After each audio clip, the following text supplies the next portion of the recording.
know, Andre, the world is a-changing. Once upon a time, big-ass three-row SUVs always had V6s, but not anymore. Today, they're putting a 2-liter turbo in everything. I mean, everything.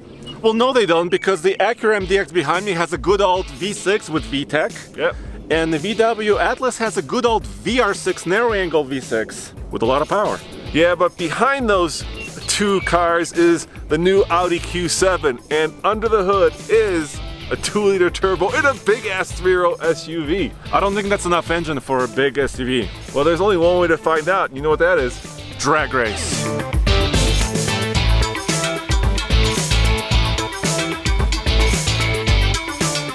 Hey Andre, are you okay if I take the MDX in the first drag race? Why do you want it? Well, because it's red. No, because it's got the most horsepower, of course. Yeah, I'm okay with that, but the loser of the first drag race drives the Audi Q7 for the second drag race.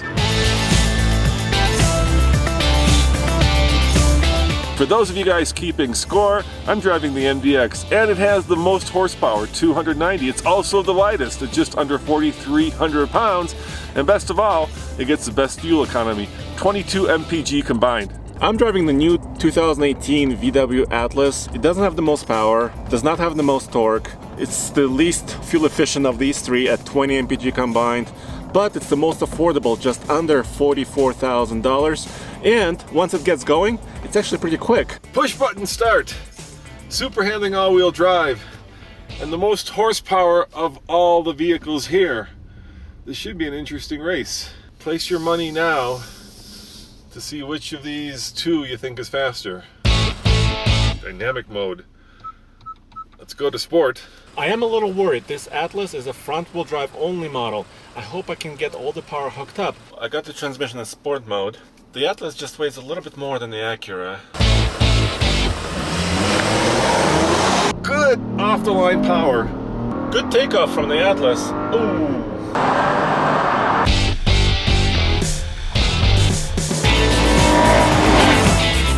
I had a good takeoff. All right, well, now we have to find out if a 2-liter turbo is up to the job of taking on a 6-cylinder. So guess what? You get the Audi. We're at the mile above sea level, so I should have a chance. Yes, but the Audi's also the heaviest, dude.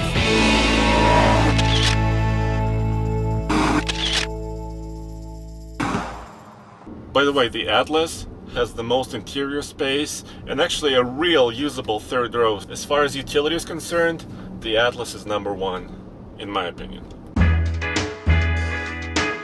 I think the VR6 engine in the Atlas actually sounds really good.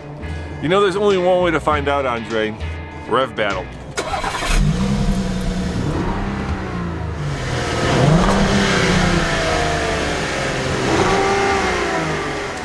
No, it's not letting me rev over 4,000 RPM sitting still. You know, this is one of the trends that I'm not a big fan of, fake exhaust tips. In fact, if you look, these are completely fake, and the real exhausts are way underneath the car. This is just a styling cue. I'm wondering if this Acura will rev past 4,000. I'm betting it will. Let's find out.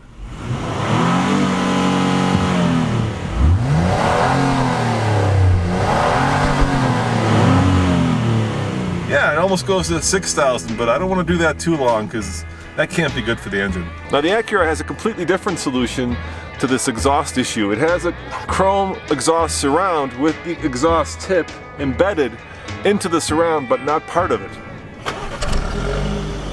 While turbo engines have a lot of torque and are very efficient, they also don't sound very good.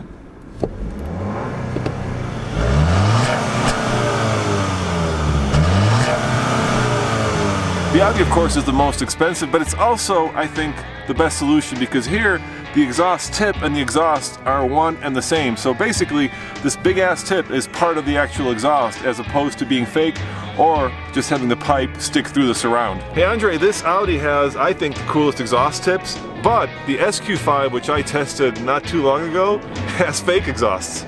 What's up with that? The Q7 has the smallest displacement engine here, 2-liter, but it's turbocharged, which also means it has the most torque, 273 pound-feet, but it's also the most expensive of these three, just over $62,000. Oh, you know what? It's also the heaviest, 4,700 pounds, or thereabouts. Alright, dynamic mode, sport, transmission mode. Got all the modes here. Let's see what this 2-liter turbo can do. Interesting match. This car is the lightest, that car is the heaviest, but it has the most torque, whereas this car has the most horsepower. And drag racing is really more about torque than about horsepower.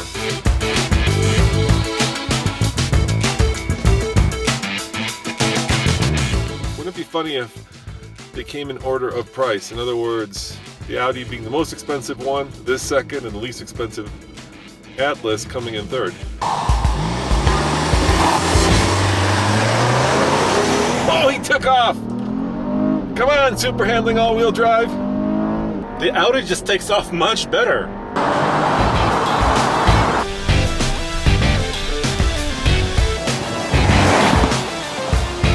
It just hesitates off the line. Okay. Then you get ahead of me, and then I kind of keep up with you, but I'm not catching up as we're going down the drag strip. The takeoff in the Audi is actually really impressive. It's the most expensive, but it's also the fastest. I'm a little surprised. I thought this was not enough engine. There we go. 2-liter turbos. They're ruling the world.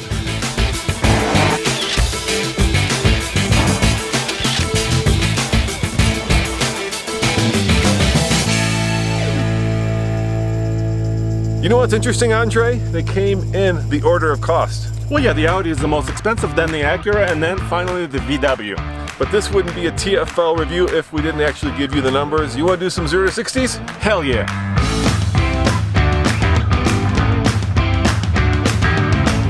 As always, we're at a mile above sea level, which means there's about 17% less air density up here. So less air, a little bit less power, especially from a normally aspirated engine.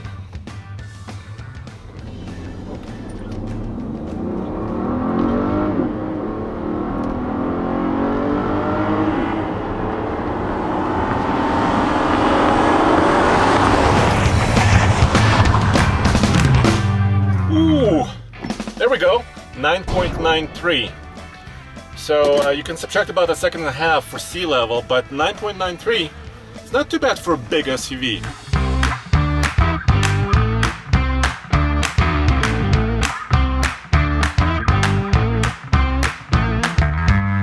Sport mode on the transmission, and I'm just gonna floor it.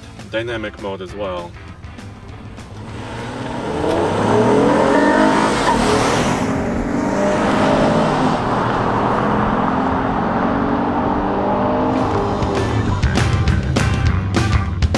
Okay, that is notably quicker. 8.45.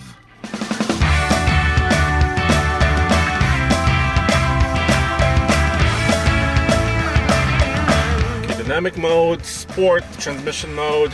I'm gonna brake torque it to get the most torque. Audi seems to like that. So a little bit of brake torquing.